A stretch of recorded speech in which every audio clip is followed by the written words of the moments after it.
Tudo bem, pessoal? Então, bom dia, boa tarde, boa noite, né? O horário que vocês estiverem aí assistindo essa apresentação, né? Essa aula.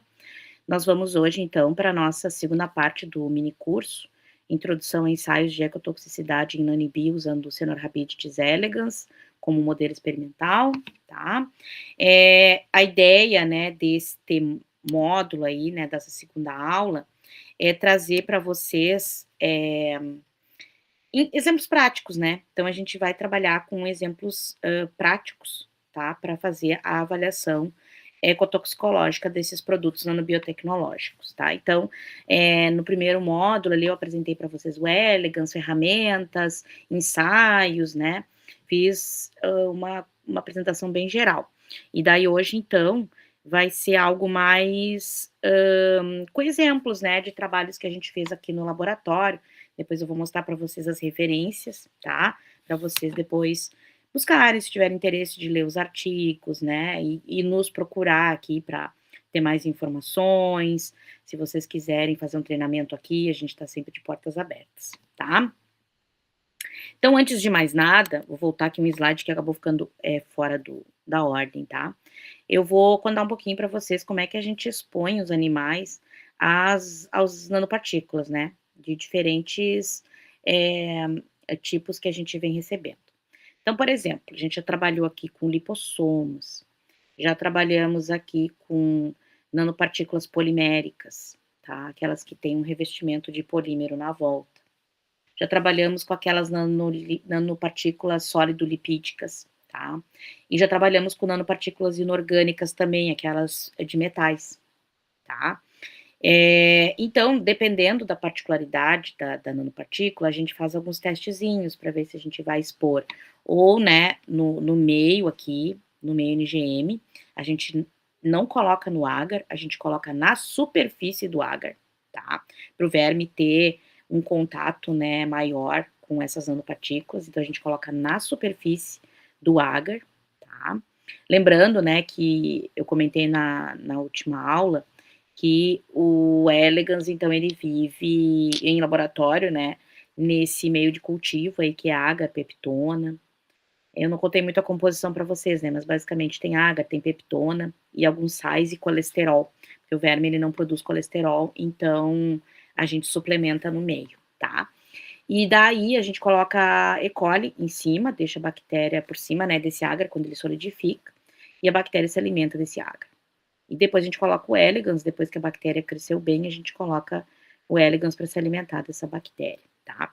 E aí quando a gente vai fazer o tratamento, antes de botar o elegans, depois que a bactéria, né, o tapetinho de bactéria já cresceu bem, a gente coloca o tratamento secar e coloca o elegans em cima, ou a gente faz uma exposição no meio líquido, fica mais fácil de regular até a concentração que a gente vai expor, e aí a gente faz no meio líquido, deixa ele se expondo naquele meio líquido por 30 minutos, né, 1 hora, porque daí ele absorve um pouquinho mais, né, esse tratamento. Depois que a gente coloca na placa, se dilui, né, um pouco, tem todo o espaço ali da placa e eles acabam se expondo um pouco menos. E aí a gente deixa, e o tempo é variado, né, na placa, 24 horas, 48 horas, né, tem gente que deixa mais tempo. O protocolo, né, padrão da OECD, né, que se tem para C. elegans, para exposição e para nanopartículas, é no meio líquido, tá? Eu nem coloquei aqui, né, de deixar muito tempo no meio líquido, por quê? Aqui quando a gente trata em meio líquido, a gente deixa 30 minutos, 1 hora no máximo, por quê? Porque o verme, ele faz esforço quando ele tá no meio líquido, ele fica nadando o tempo inteiro. Se ele faz esforço, ele vai expressar proteínas de resistência. Eu não quero proteínas de resistência quando eu vou avaliar uma nanopartícula, eu quero saber qual é o efeito daquela nanopartícula, se eu tiver resposta ao estresse, talvez eu não veja, vai mascarar, né, o efeito daquela nanopartícula, o efeito tóxico, talvez, daquela nanopartícula. Então eu não gosto de fazer exposição em meio líquido, faz esforço, eles ficam magrinhos. Se eu colocar um L1, primeiro estágio larval, ele não desenvolve em meio líquido, isso é normal, tá? Pode botar alimento, ele demora para desenvolver, demora muito mais para desenvolver. Eu não acho isso legal, eu acho que tem afeta ali, né, a biologia do elegans. Então eu não gosto, nem coloquei aqui, mas vocês vão ver muitos artigos que fazem exposição em meio líquido, tá? A gente já vem fazendo uma discussão aí na comunidade sobre isso para mudar o protocolo aí da USD. Especial porque também tem que se cuidar com a interação, né, das nanopartículas com os tampões que são colocados ali. A gente já viu que tem tampões que afetam. Tem um potencial zeta, né, das nanopartículas. Dependendo do tampão que está colocando, vai alterar o potencial zeta, vai alterar a agregação das nanopartículas, tá? Enfim, o agar talvez faça isso. O agar talvez faça isso, né? Tá? E aí, por isso, também a gente já vem pensando em alternativas, que é, por exemplo, expor os vermes em matrizes diferentes, como, por exemplo, solo. Eu trabalho aqui com nanopartículas poliméricas que contêm pesticidas, então, avaliar como é a exposição do verme nessa matriz, que é onde ele estaria, né, no meio ambiente, para nós é bastante interessante. A gente faz uma suspensão aqui de solo, coloca o tratamento, expõe o verme, né, enfim, tá? A gente vem fazendo outros protocolos, aí vão aparecer daqui a pouco alguns artigos aí com coisas diferentes, que a gente vem tentando mimetizar o mais próximo possível da exposição, né, real ali, que essa espécie estaria exposta a pesticidas, né, por exemplo, nanopesticidas, tá? Então, sempre interessante tentar mimetizar ao máximo, né, onde os vermes vão estar expostos, tá bem? Então, né, vou trazer aqui o que eu considero parâmetros bem essenciais, não são os únicos que a gente faz, né, mas vou contar aqui um pouquinho para vocês, porque são coisas bem visuais, né, e bem interessantes da gente explicar aqui e contar para vocês. Primeiro, né, é interessante, como o elegans é transparente, a gente avaliar se esses vermes estão ingerindo as nanopartículas, se essas nanopartículas estão sendo absorvidas, se elas estão se distribuindo, para onde que elas estão se distribuindo, tá? Então, geralmente, se coloca um fluoróforo dentro da nanopartícula. Se é, por exemplo, uma nanopartícula polimérica, né, a gente usa uma branca e coloca um fluoróforo, às vezes até com o ativo dentro, né, a gente coloca um fluoróforo junto. E, às vezes, o próprio ativo, ele é fluorescente, que é o caso que eu estou trazendo aqui. Que a gente fez um trabalho aqui com curcumina e quinina. E as duas fluorescem muito bem. Então, a gente conseguia enxergar dentro do verme onde essas moléculas estavam indo, tá? Então, né, aqui dando um exemplo, isso aqui é um verme com uma fluorescência basal, né, porque ele, quando ele vai envelhecendo, ele vai produzindo um pigmento que se chama lipofucina, e esse pigmento, ele vem da degradação de lipídios, então, à medida que o verme vai envelhecendo, a oxidação dos lipídios, desculpa, a oxidação, vai levando a uma produção de fluorescência, que é natural, tá? Então, ele tem uma fluorescência basal. Mas, quando a gente estava expondo eles às nanopartículas, olhem a boquinha aqui, ó, isso aqui é a boquinha do verme, dá bem para ver que tá fluorescente, ou seja, ele tá comendo, tá ingerindo aquela nanopartícula. Porque isso é uma pergunta que pode vir, né, de revisor. Mas será que eles estão comendo essa nanopartícula? Será que o tamanho dela é adequado? Né, eles estão ingerindo ou nem estão comendo, né? Estão evitando, assim, porque é algo que é tóxico. Mas aqui a gente pode ver que comeu e vocês estão vendo que a fluorescência está bem mais significativa. Então, ele absorveu e não está só no intestino. Ela está distribuída aqui em órgãos próximos, tá? Aqui também, ó, dá para ver bem, tá? Aqui é outro controlezinho, tá? E aí vocês vão vendo os tratamentos. Aqui é logo depois da exposição e aqui 24 horas depois, tá? Aí tem os grupos aqui, curcumina, né? Quinina, aqui é nano branca, tá? Daí aqui, aí é que tá a barrinha que tá me tapando, mas aqui é quinina, né? Aí depois começam as nanopartículas aqui.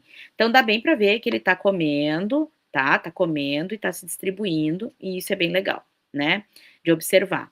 Isso nos confirma que eles estão comendo e tá sendo absorvido e tá se distribuindo. Como é que a gente sabe, né, que não tá distribuindo?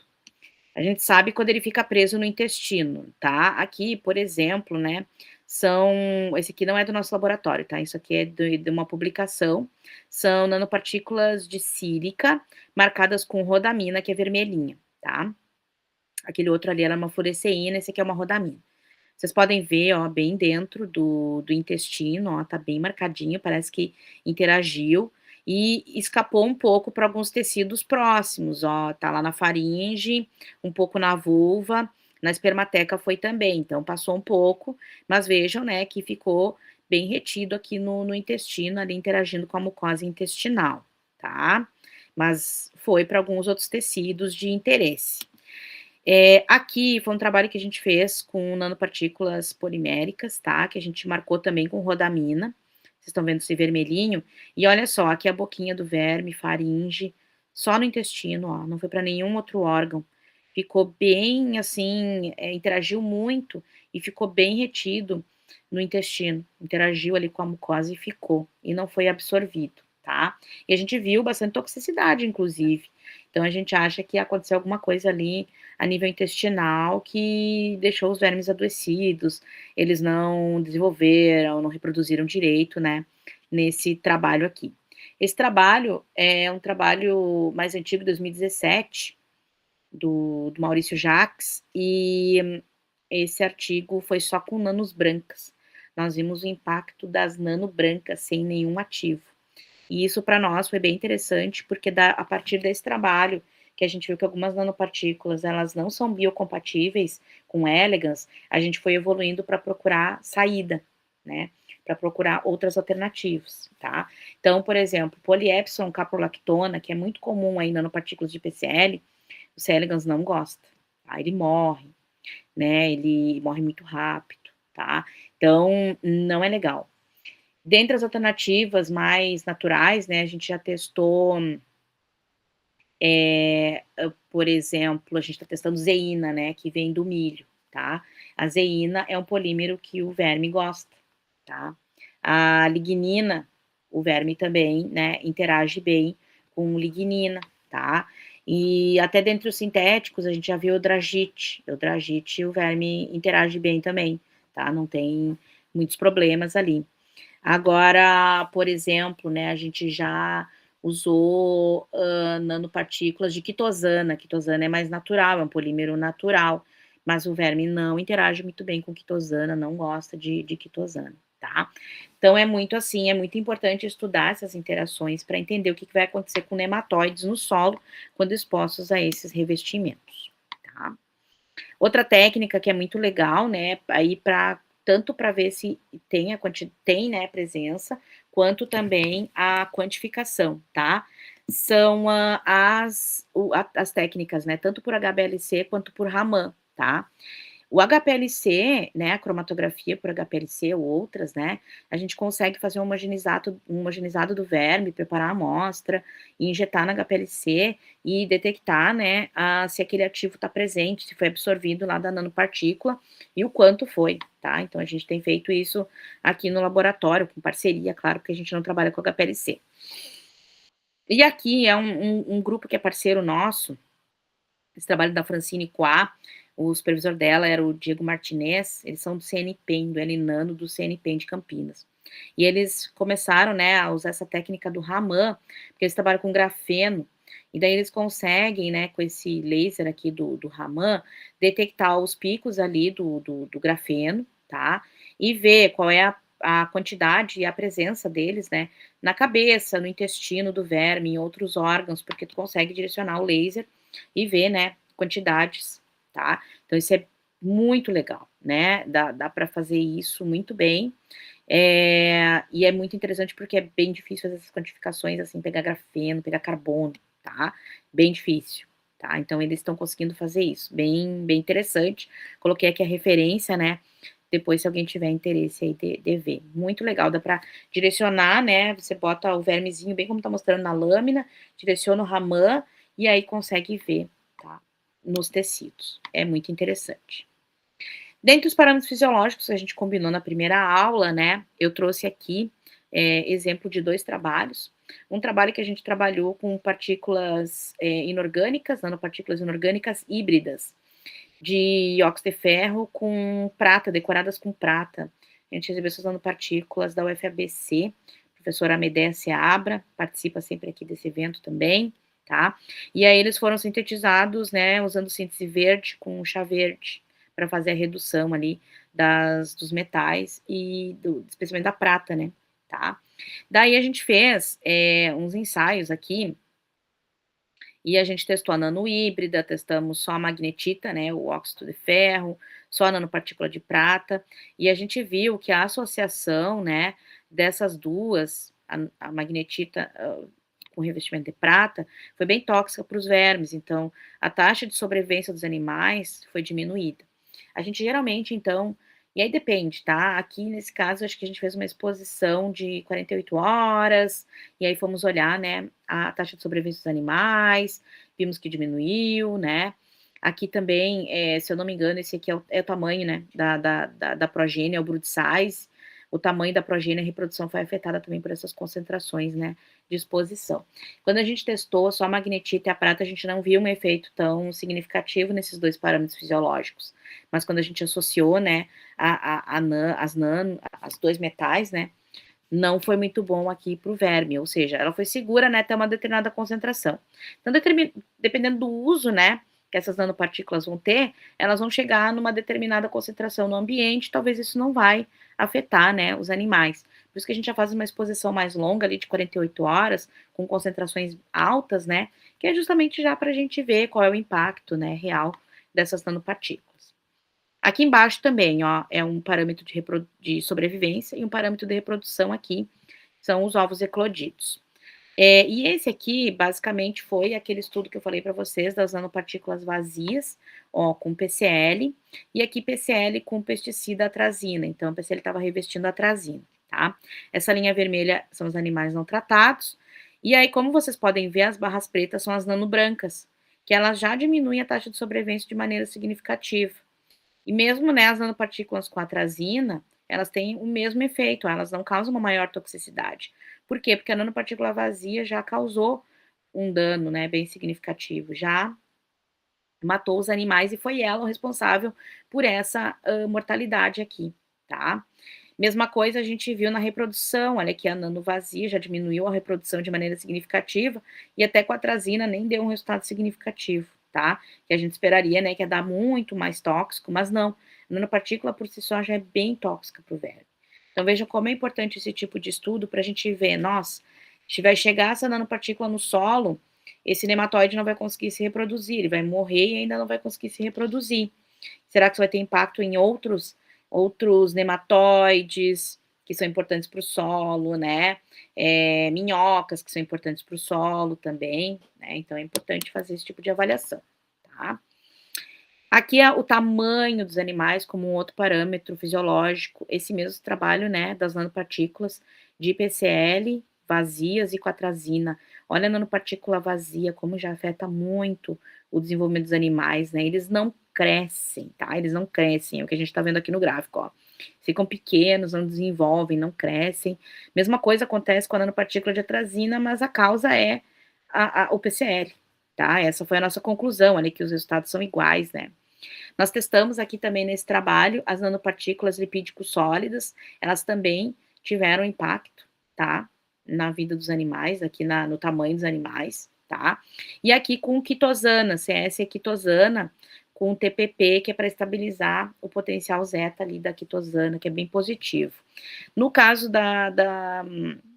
do tamanho, a gente não viu um efeito tão significativo, mas a gente viu diminuição da sobrevivência, tá, com quitosana, mas não foi tão significativo o impacto aqui no tamanho dos vermes e no desenvolvimento deles, tá.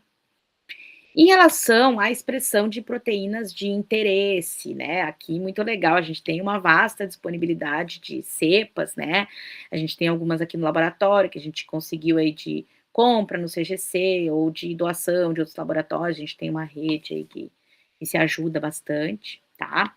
E daí a gente avalia a expressão das proteínas, então nesse caso aqui, é a glutationa S-transferase 4, é uma enzima de detoxificação, né, a GST4. Basicamente, essa enzima liga uma glutationa num xenobiótico para deixar ela mais polar para ela poder ser excretada, tá? Então, esse que a glutationa S-transferase faz.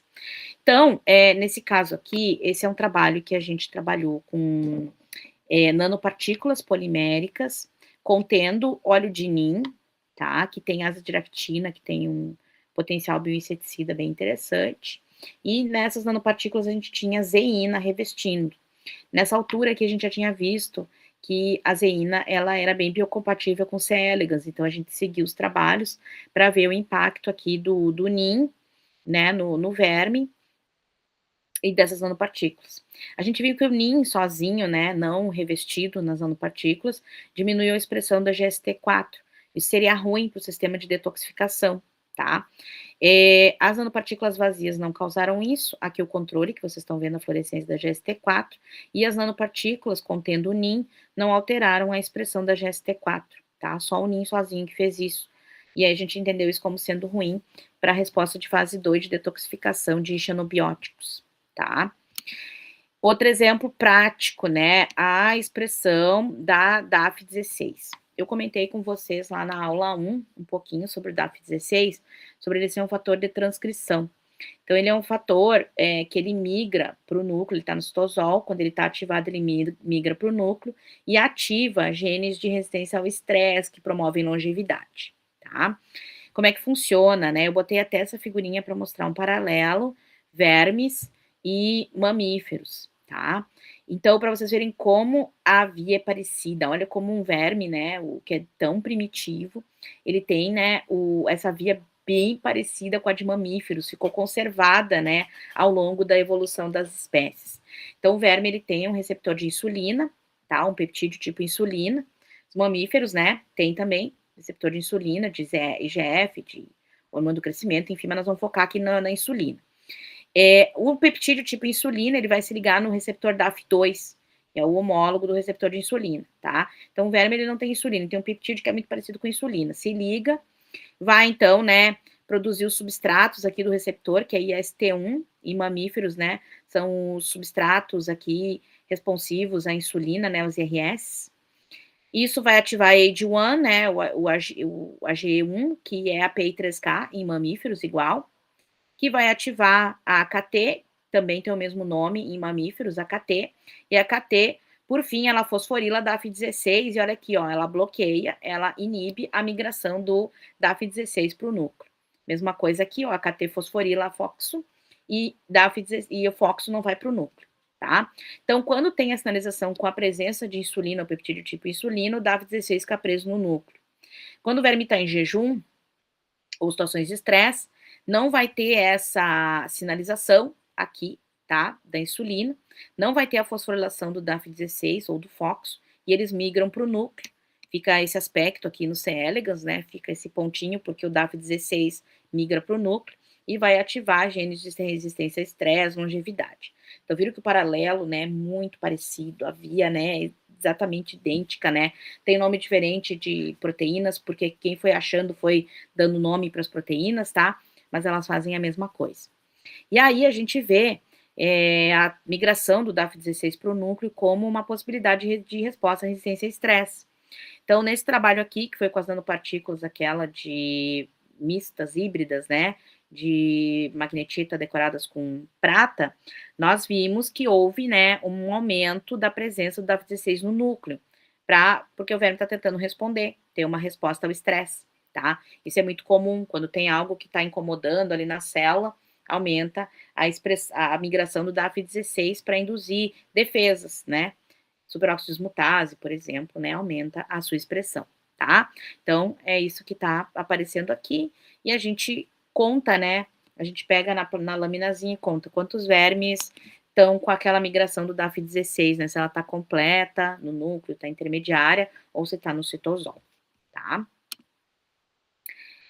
Aqui, outra proteína de interesse é a caspase, né, que eu falei para vocês, que é a SED1, tá? Essa caspase, então, ela vai engolfar uma célula que está indo para apoptose, então é o passo final da apoptose. Esse trabalho aqui é um que a gente vem fazendo com fito-hormônio, que é o ácido giberélico, né, o GA3, tá? E aqui a gente estava, então, tentando diminuir a toxicidade do GA3 com nanopartículas de quitosano. E aí, como a gente sabia que a quitosana era tóxica, né, a gente estava tentando fazer diferentes composições, né, usando o alginato ou o tripolifosfato para tentar diminuir essa toxicidade da quitosana, tá? Daí, isso aqui é número de corpos apoptóticos, né? Então, aqui, olha o GA13, ele aumenta bastante, né? A produção de corpos apoptóticos. e a gente foi ver as nanopartículas, né, elas não remediam tanto, tá? Aqui, ó, com GA3 continua, aqui com GA3 também, ó, de alginato, continua, tá? Então, elas não atenuaram essa apoptose induzida pelo GA3 na linhagem germinativa. A gente conta, né, as células germinativas, tá meio ruinzinho de ver, né, mas a gente dá um aumentinho ali e conta esses corpos apoptóticos, tá? E a gente viu que o GA3, ele induz bastante apoptose, aqui dá bem para ver, ó, como tem bolinhas, né, que são esses corpos apoptóticos, que é o que a gente conta, tá? Então, muito legal, né, a gente consegue um resultado aqui muito interessante que indica um mecanismo aí, né, por que que a reprodução estava alterada, né, ver um parâmetro fisiológico e ver o porquê daquela alteração. Outro exemplo aqui, né, neuro, eu já tinha falado para vocês, né, que a gente consegue ver a saúde dos neurônios, como é que eles estão, vendo, né, essa interação aí de uma, nesse caso aqui, um transportador de dopamina fundido com GFP. Daí a gente consegue ver os neurônios, a saúde dos neurônios. Vocês conseguem ver bem aqui, ó, os neurônios estão saudáveis, está tudo bonitinho. Conseguem ver nos tratamentos que já não conseguimos enxergar algumas coisas, já está mais fraquinho aqui os prolongamentos, o brilho aqui dos somas, né, dos corpos dos neurônios já estão mais fracos, né, e aí a gente conta danos, né, nesses neurônios dopaminérgicos, ó, todos com dano, tá? Todos, ó, os grupos, inclusive, das nanopartículas brancas. Lembrando, né, que eu falei para vocês, a quitosana, né, os vermes não gostam de quitosana. Vejam que até umas alterações neuronais, neurônio dopaminérgico, né, a quitosana causa, tá? Comportamentos, né, avaliações comportamentais, a gente faz várias avaliações aqui, a gente vê movimento da cabeça, a gente consegue ver os body bends, que são as dobras do corpo, a gente conta quantas voltas ele está fazendo, dependendo do software, a gente consegue ver a angulação do movimento, a velocidade do movimento, né? Isso é muito legal, tem softwares que nos ajudam nisso. A gente faz alguns testes também mecanossensoriais, que a gente toca na cabeça do verme e vê, né, como é que ele responde, tá? Ele tem que dar essa voltinha aqui, que é o omega turn, para mudar a direção do movimento. Ele vai virar a cabeça para o outro lado, fazendo esse ômega, né, que a gente chama aqui, tá? Primeira coisa que ele faz é um reverso, ele anda para trás quando a gente toca, e depois ele faz um ômega e segue. E aqui um outro comportamento que a gente faz muito, que é o de natação, tá? A gente tem um equipamento específico, né, um tracker, que a gente coloca eles nadando numa plaquinha, coloca dentro do equipamento, o equipamento quantifica pra gente, tá? Então, aqui exemplos, tá, que eu trouxe para vocês do nosso grupo. Então, aqui aquela nanopartícula híbrida, tá, de magnetita com nanopartícula de prata. Nós vimos também, ó, aqui controle, aqui com concentrações aumentando, vimos diminuição na velocidade do swimming e diminuição da distância percorrida. Deixa eu voltar aqui, ó, a gente mediu essa distância aqui, ó, quando ele vai nadando, né, que ele vai percorrendo. Nós vimos diminuição nas duas, tá? Aqui também é um parâmetro de swimming, mas nós estamos trabalhando aqui com uma nanopartícula de zeína contendo carbendazina. Carbendazina, né, é um pesticida que foi bastante utilizado no Brasil, agora ele está sendo banido, ele está sendo banido aos poucos, assim, digamos, né, então vai até 2020 e final agora de 2026 ou 27 já não pode mais usar carbendazina, mas, né, esses resíduos vão ficar aí um tempo no ambiente. E a gente viu, né, que essas carbendazina, a carbendazina isolada, né, faz os vermes parar praticamente, que são diferentes concentrações. Cada triozinho aqui são concentrações aumentadas de carbendazina. A coluna cinza são as nanopartículas brancas. E a terceira coluna aqui sempre é a nanopartícula com carbendazina. Nós não vimos melhora com o revestimento de zeína na carbendazina. A carbendazina continua tendo esse efeito, paralisando os animais. A gente viu body bands também, que é no sólido, o movimento de rastejamento dos vermes, e contamos o número de dobras do corpo. Aqui a carbendazina, nanopartícula branca, e a nanopartícula com carbendazina. Veja que os vermes ficam muito parados, né? Então é bem significativo esse efeito, paralisa muitos animais, a carbendazina e a nanopartícula contendo carbendazina. Em relação ao estresse oxidativo, eu contei para vocês que a gente costuma usar aqui alguns fluoróforos, alguns marcadores. Nós usamos muito a diclorofluoresceína de acetato, tá? Que o verme ele absorve bem, se há estresse oxidativo, a dicloro vai reagir com as espécies reativas e vai florescer, tá? E aí, de novo, aqui é o estudo do ácido giberélico, aqui é o ácido giberélico sozinho, nanopartícula de quitosana alginato sozinha, quitosana alginato com GA3, vejam, né? Aumento da produção de espécies reativas bem significativo, porque associou o dano do GA3 com a quitosana, o verme não gostou mesmo. Quitosana com TPP, quitosana TPP com GA3, né? Vejam aqui, dá bem para enxergar.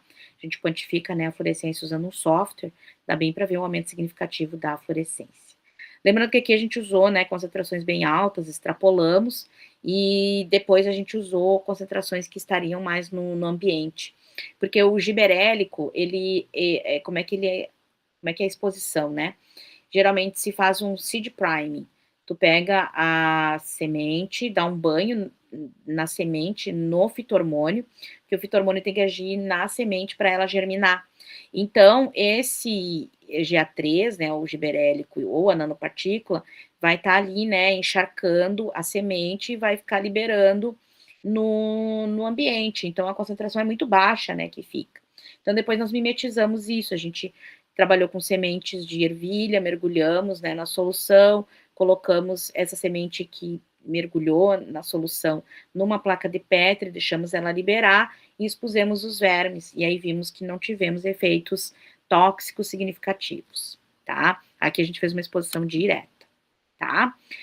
Então, pessoal, contei aqui, né, exemplos práticos aqui para vocês, tentei, né, não demorar muito, né, porque eu falo bastante, mas aqui estão alguns, né, dos artigos que a gente publicou com Nano, esse aqui em parceria com o professor Leonardo Fraceto da Unesp, né, e o trabalho é de lá, a gente fez uma colaboração, esse aqui é o trabalho do óleo de Nim, tá, que eu mostrei alguns resultados para vocês, aqui trabalhos que a gente fez com o pessoal aqui da Unipampa, veiculando dentro de nanopartículas drogas antimaláricas, eu mostrei a curcumina e a quinina para vocês, aqui das nanopartículas vazias, que eu mostrei para vocês ali do trabalho do PCL, tá? Aqui um review com as nanopartículas metálicas, né, que tem, assim, questões bem interessantes, porque os trabalhos, eles utilizam protocolos de exposição bem diferentes, às vezes na placa, no líquido, expõe 1 hora, expõe 24, 48, 96, fica muito difícil de comparar os resultados, a gente fez, né, juntou aí essas informações nesse review, esse outro review aqui também, né, bem específico de nanopartículas inorgânicas, a gente expandiu mais em relação àquele primeiro, a gente viu que tinha uma falta, né, um nicho aí na literatura para demonstrar esses diferentes efeitos causados por diferentes protocolos de exposição, tamanho de nanopartícula, isso influencia muito. Nanopartículas menores geralmente causam impactos maiores nos vermes, tá?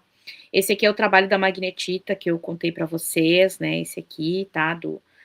Das nanopartículas de ferro decoradas com prata. E esse aqui é um trabalho que a gente fez com nanopartículas vazias também, diferentes, que a gente identificou o dragite como sendo uma nanopartícula saudável, né? Uma nanopartícula, assim, mais compatível com elegans, né? E ela é sintética. Então, só para mostrar para vocês alguns trabalhos, né? Caso vocês tenham interesse de ver, né? Depois aí olhar na literatura. Algumas desvantagens do modelo, então, né? Ele não possui órgãos, não possui cérebro, não possui circulação sanguínea, não possui fígado, não possui rins, né? Então, vários sistemas que são muito importantes para a gente avaliar na toxicologia e que são importantes na toxicocinética, o verme não tem. Então, a gente tem que ter muito isso em mente, tá? Mesmo que tenha, né, uma genética, né, interessante, bem parecida com humanos, né, as vias, tem coisas que não tem como a gente extrapolar, né, e não tem como comparar, tá? A isogenia é um problema também, porque como a população, pensando em hermafroditas se reproduzindo, eles são 100% iguais, isso também não é interessante. A gente tem variabilidade aqui, nós, humanos, os mamíferos, né, as aves, enfim, essas espécies que são importantes aí para o meio ambiente, elas têm variabilidade genética, Verme não tem, variabilidade genética é um fator, né? Cada um de nós vai responder diferentes a agentes tóxicos. Cada um vai ter uma resposta. Nós somos diferentes, tá? Então a gente não tem isso na população do verme, dos vermes, né? Do elegans, e isso é importante.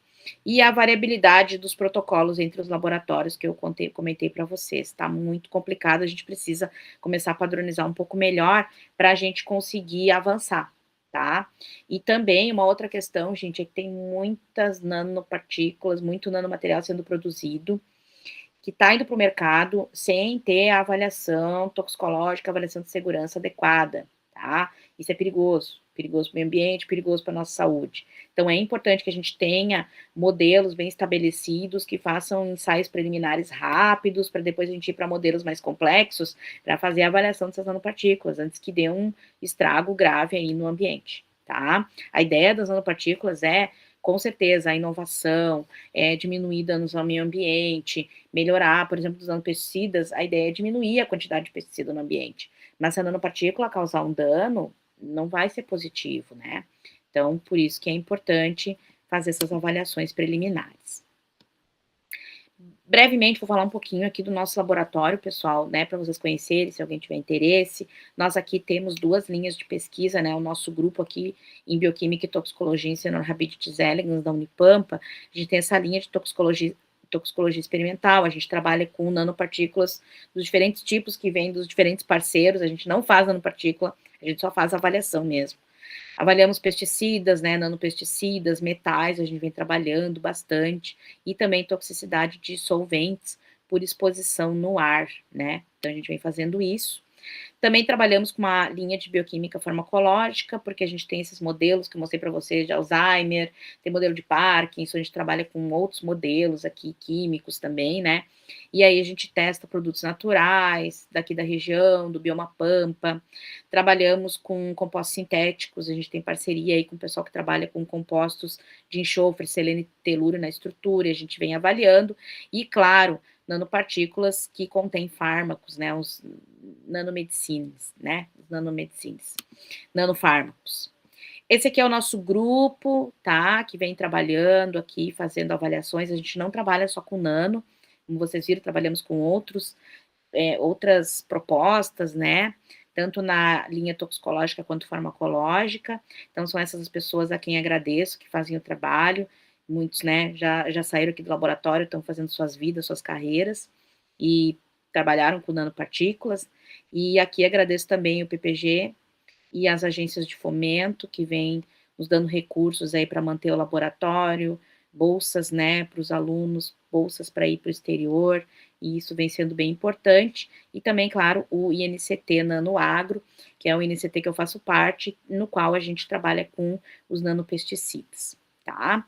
Então, agradeço de novo aí a atenção de vocês, fico à disposição, o meu e-mail, né, eu acabei esquecendo aqui de colocar aqui, mas o meu e-mail é Daiana Ávila, tudo junto, 2 As, daianaavila@unipampa.edu.br. E eu fico à disposição aí para qualquer dúvida que vocês tiverem, né? E se quiserem aí vir fazer mestrado, doutorado, pós-doc, estou à disposição. Nosso laboratório está à disposição. Muito obrigada.